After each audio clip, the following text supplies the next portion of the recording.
Hi guys, welcome to the Fight Tonight channel. DiBella, Kambosos moved on from Haney fight, made her an offer, counter was Preposterous. DiBella couldn't believe what he was reading Friday. Kambosos Jr.'s promoter took exception to Eddie Hearn's contention in an article aggregated by Boxing Sense from Hearn's recent interview that DiBella never made him an offer for a Kambosos-Devin Haney fight in Australia. DiBella told Boxing Sense in an interview that he made DAZN, Hearn and, in effect, Haney an offer over a month ago for Haney to travel to Kambosos' home country of Australia for a lucrative title unification fight with the undefeated unified lightweight champion. DiBella wouldn't divulge the details of his offer or Hearn's counteroffer, but he deemed Hearn's offer insulting, preposterous, and ridiculous. Kambosos is not under contract with DAZN, but the streaming service and Hearn's Matchroom Boxing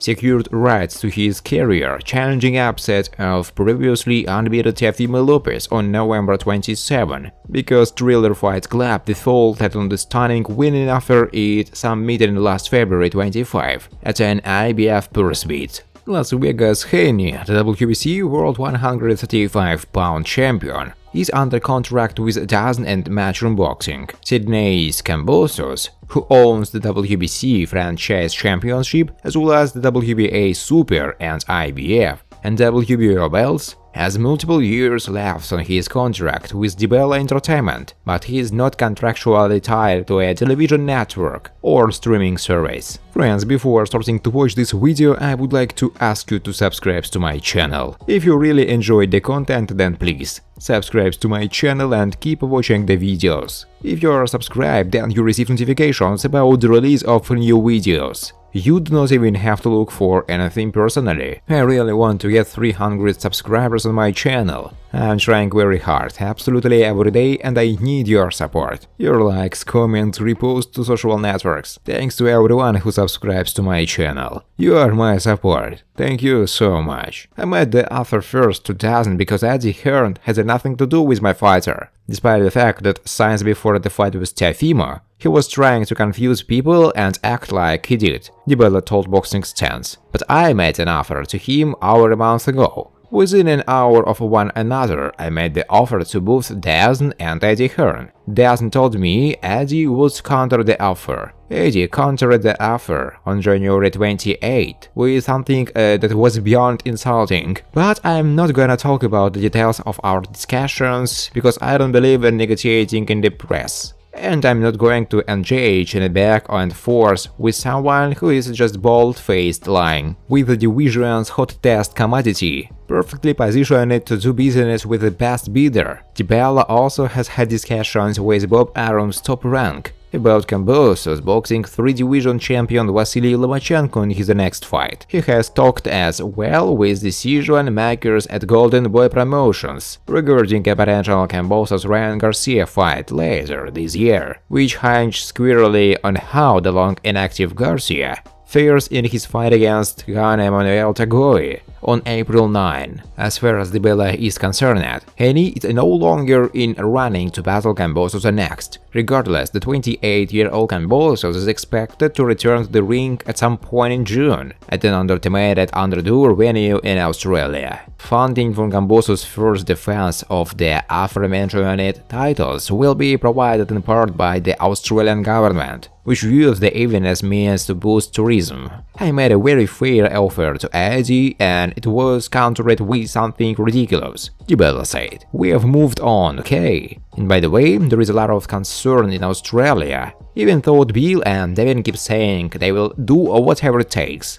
they have made it very clear they are not yet vaccinated. There is about to be a law put into effect, potentially, in Australia, where you must be boosted, not only fully vaccinated, but boosted, to go to an event. So I mean, the reality is I made an offer weeks and weeks ago. It was countered with something that was not only an unfair response, it was preposterous. Eddie Hearn going around saying he never received an offer from us, when the people who he does business with at DAZN, where his benefactors 100% know that he is not telling the truth. If I didn't see this article in writing, I would keep my mouth shut. But he's lying all over the place, and I've had enough of it. I'm tired of all the happy bullshit, and you can't quote that. I'm tired of all the happy bullshit, DiBella said. Oscar de la Hoya talks possible Ryan Garcia vs Gervonta Davis fight in 2022. The perfect scenario is Ryan Garcia vs Tank Davis, right? De la Hoya, who promotes Garcia, told TMZ Sports. And the crazy part is that Floyd Mayweather is Tank Davis' promoter and I'm Ryan Garcia's promoter. So it will be imagine me and Floyd putting on the gloves after Ryan and Tank. It will be the Super Bowl of boxing.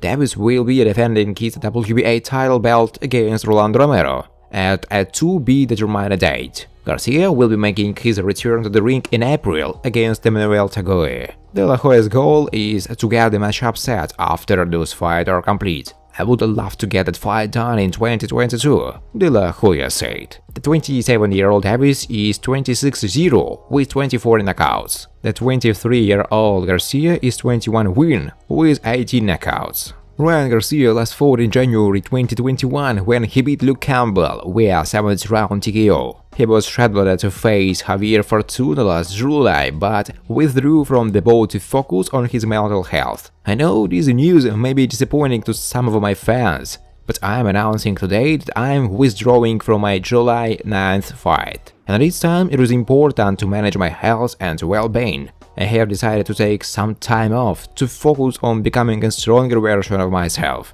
I hope to be back soon and I'm looking forward to stepping back into the ring when I'm my healthiest self. I want to thank God, my family, my doctors and my supporters. Garcia, who has previously spoken publicly about having depression and anxiety. When I was deep in it, I didn't think I was gonna live.